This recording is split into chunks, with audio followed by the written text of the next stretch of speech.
Hey ladies and gentlemen, and welcome back to the next video. Hope everything okay to you, and we're beginning with a new story today, the third ingredient. So let's begin.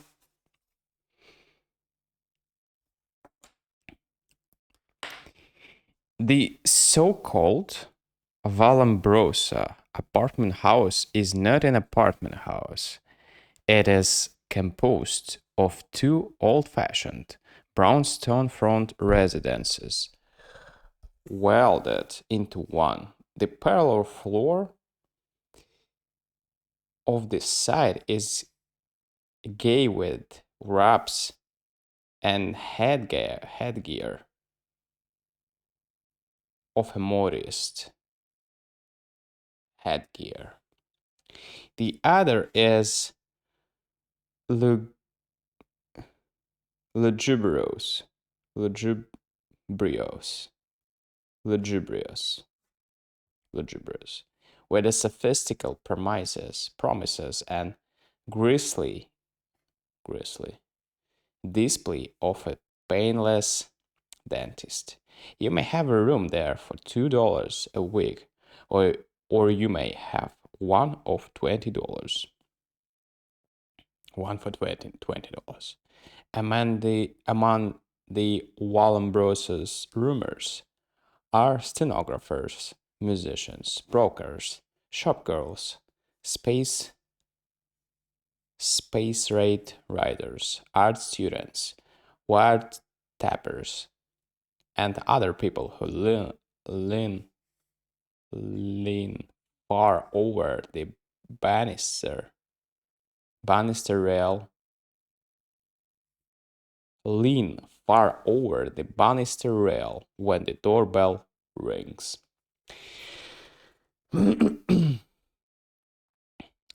These three T's, three T's, three T's, shall have to do with two of the Wallenbrosians through though meaning no disrespect to the others. At 6 o'clock at afternoon, Hetty Pepper came back to her third floor rear $3.5 room in the Wallenbrosa with her nose and chin more sharply pointed than usual, to be discharged from the department store where you have been working for years, and with only 15 cents in your purse, does have a tendency to make your features appear more finally chiseled. Chiseled. Chiseled. And now for Hetty's thumbnail biography, while she climbs the two fingers or flights of stairs, she walked into the biggest store one morning 4 years before with 74 other girls applying for a job behind the waste department counter. The phalanx of wage earners formed a bewildering scene, of beauty, carrying a total mass of blondie hair sufficient to have justified the horseback gallops of 100 Lady Godievas. The capable, cool-eyed, impersonal, young, bald-headed man whose task it was to engage of the contestants six of the contestants was aware of a feeling of suffocation as if he were drowning in a sea of frang- frangipani, while white clouds hand embroidered, embroidered, embroidered, and embroidered, floated with about him. And then a sail hove aside inside. Sail hove inside. Inside. Hetty Pepper, homily of countenance. Homily of countenance. With small, contemptuous green eyes and chocolate-colored hair, dressed in a suit of plain burlap and a common-sense hat, stood before him with every one of her 29 years of life unmistakably in sight. "You're wrong!" shouted the bald-headed young man, and was saved. And that's how Hetty came to be employed in the biggest store. The story of her rise to an $8 a week salary is the combined stories of Hercules, Joan of Arc, Una, Job, and Little Red Riding Hood. You shall not learn from me the salary that was paid her as a beginner. There is a sentiment growing about such things, and I want no millionaire store proprietors claiming the fire escape of my tenement house to throw dynamite, dynamite,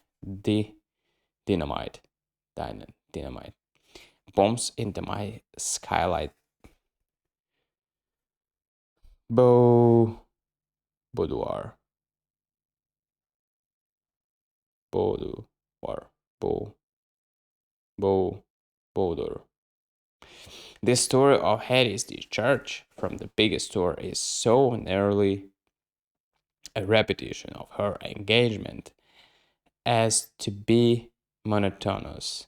In each department of the store, there is an omniscient,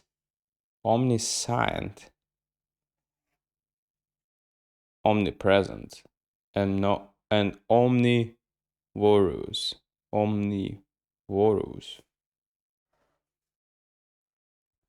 omnipresent, and omnivorous person, carrying always a mileage book and a red necktie, and referred to as a buyer.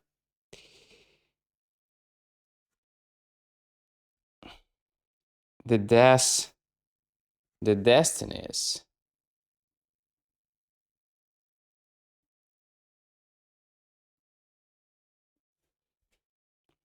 the destinies of the girls and his department who live on the Bureau of Victual Statistics so much per week and are in his hands.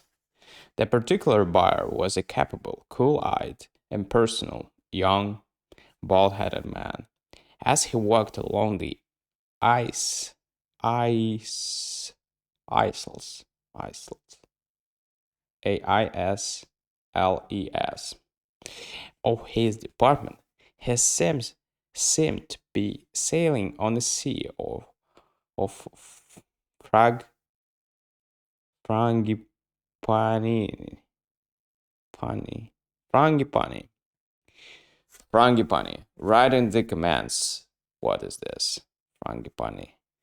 While white clouds, machine embroidered, machine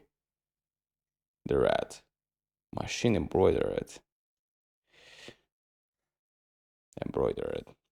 floated around him. Too many sweats bring surfeit. He looked upon Hetty Pepper's homely countenance, emerald eyes, and chocolate-colored hair as a welcome oasis of green in a desert of glowing beauty. Glowing beauty.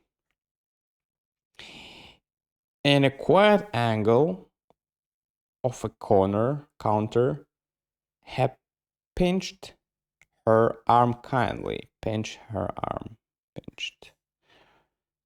3 inches above the elbow, she slapped him 3 feet away with one good blow of her muscular and not especially lily white right. So, now you know the Harry Pepper came to leave the biggest store at 30 minutes notice with one dime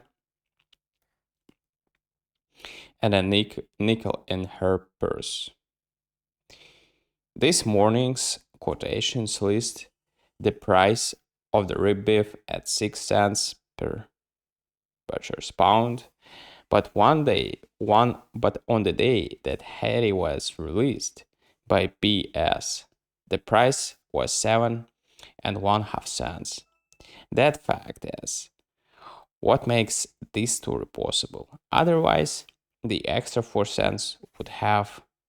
But the plot of the nearly all the good stories in the world is concerned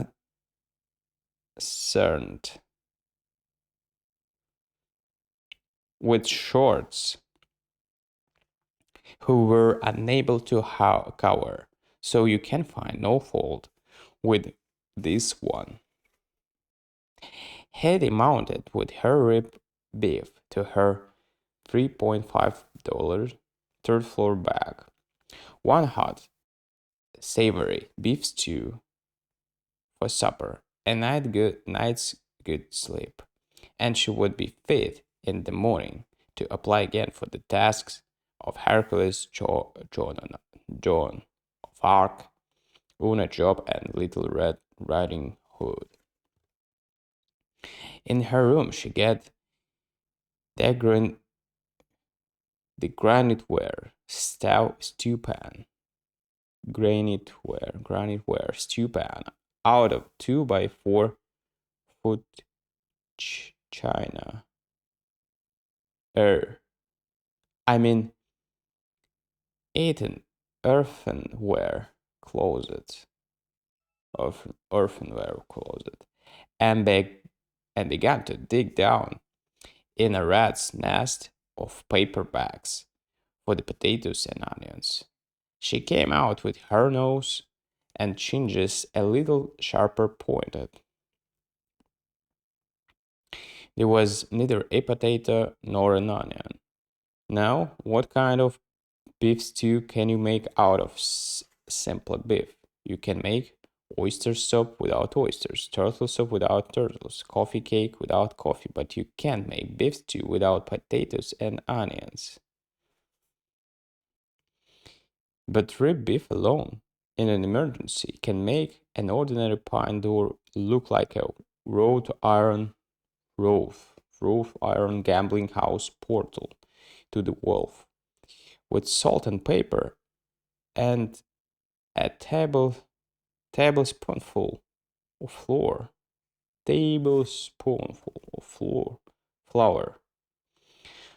First well stirred with a little cold water.